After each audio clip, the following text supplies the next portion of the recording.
और हम लोग लैब में काम करते हैं, सिनॉप्सिस का काम करते हैं। उसके बाद आने के बाद ये खाना मिलता है। आप बताइए क्या क्वालिटी है फूड का, क्या क्वालिटी है इसमें न्यूट्रिशन का? क्या हम लोग 25 साल 26 साल 28 साल की लड़कियों को न्यूट्रिशन का रिक्वायरमेंट होना चाहिए? हर महीने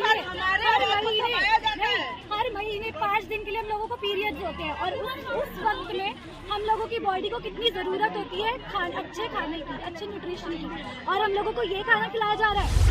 वाराणसी के काशी हिंदू विश्वविद्यालय की न्यू पीएचडी गर्ल्स हॉस्टल की छात्राओं के सब्र का बांध उस समय टूट गया जब पिछले कई महीनों से मेस में घटिया क्वालिटी के खाने की शिकायत करते हुए वो थक गई। घटिया क्वालिटी के खाने के अलावा साफ सफाई और कई समस्याओं पर भी सुनवाई न होने के चलते रात में हॉस्टल में रहने वाली छात्राओं ने कुलपति आवास का घेराव करके जमकर नारेबाजी की।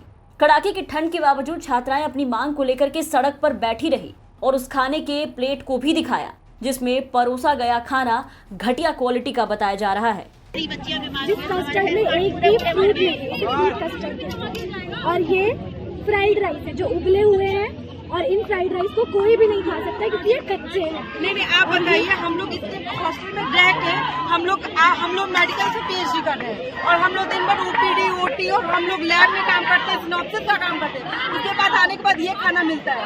आप बताइए क्या क्वालिटी है फूड का, क्या क्वालिटी है इसमें न्यूट्रिशन का? क्या हम लोग 25 साल 26 साल 28 साल की लड़कियों को न्यूट्रिशन का रिक्वायरमेंट होना चाहिए?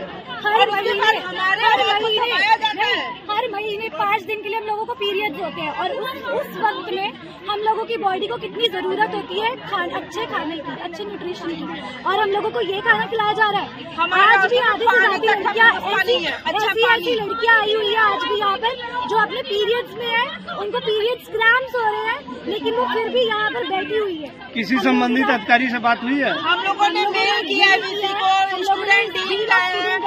धरना प्रदर्शन 3-4 लेवल पे है। एक हॉस्टल की जो सामान्य जो रिक्वायरमेंट्स होती है उसके बेसिस पे है, जो हमें right to food, right to good water, safe water, ये सब नहीं मिलता है, इसके लिए है।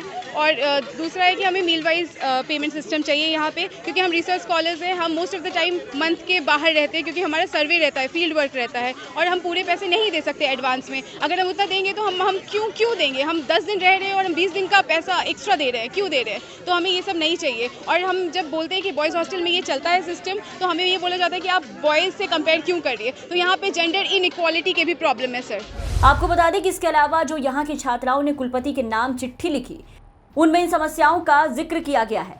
इस हॉस्टल में रहते हुए हमें करीबन महीने हो चुके हैं, परंतु अभी भी हमें वाईफाई की सुविधा नहीं मिली, जबकि इस हॉस्टल की फीस करीबन 20,000 रुपए सालाना हमसे ली जाती है, जो कि बाकी हॉस्टल से कई गुना ज्यादा है। दूसरा, सफाई की उचित व्यवस्था का ना होना। तीसरा, एक ही मेस का उपलब्ध होना जिसमें करीबन 200 से 250 लड़कियां देखा बड़ी है, जिसके कारण हमें लंबी कतारों और अधिक समय का इंतजार करना हो रहा है। चौथा, मेस में जो भोजन हमें मिल रहा है उसका निम्न स्तर का होना। पांचवा, मेस में उपलब्ध दूध का सिंथेटिक होना। भोजन में कृत्रिम कलर का प्रयोग करना। सातवां, एक ही जैसा भोजन लगातार देना। खाने में अरारोट कॉर्न स्टार्च का प्रयोग कर ग्रेवी बनाना। ग्रेवी, दही, दाह आदि में टार्ट्रिक अम्ल का प्रयोग करना। मेस में जुड़े कर्मचारी का हमें अजीब निगाहों से देखना और हंसना, जो हमारे लिए स्वस्थ वातावरण नहीं प्रदान करते। खाना परोसते वक्त उनका व्यवहार लड़कियों के साथ बहुत खराब होना। लड़कों के हॉस्टल के प्रति डाइट व्यवस्था लागू है, पर हमसे यहाँ एडवांस पेमेंट मांगा जाना, जो कि इतने बड़े विश्वविद्यालय में जेंडर बाइस अर्थात लड़के लड़कियों में भेद की स्थिति को बढ़ाता है। नियम का सम्मान न होना। सबसे जरूरी, वार्डन मेस कर्मचारियों द्वारा प्राप्त धमकी से हमारा मानसिक उत्पीड़न हो रहा है, जिससे हम सब पढ़ाई नहीं कर पा रहे और मानसिक रूप से प्रताड़ित हो रहे हैं। काफी देर तक खड़े रहने के बावजूद हमें मेस में नाश्ता और भोजन देने से मना कर दिया जाता है। इन समस्याओं के साथ छात्राओं ने हल्ला बोल दिया। हालांकि देखने वाली बात होगी कि आखिर बीएचयू के कुलपति इस गंभीर मुद्दे पर कब और क्या फैसला लेते हैं। वाराणसी से रोशन जायसवाल की रिपोर्ट, यूपी तक।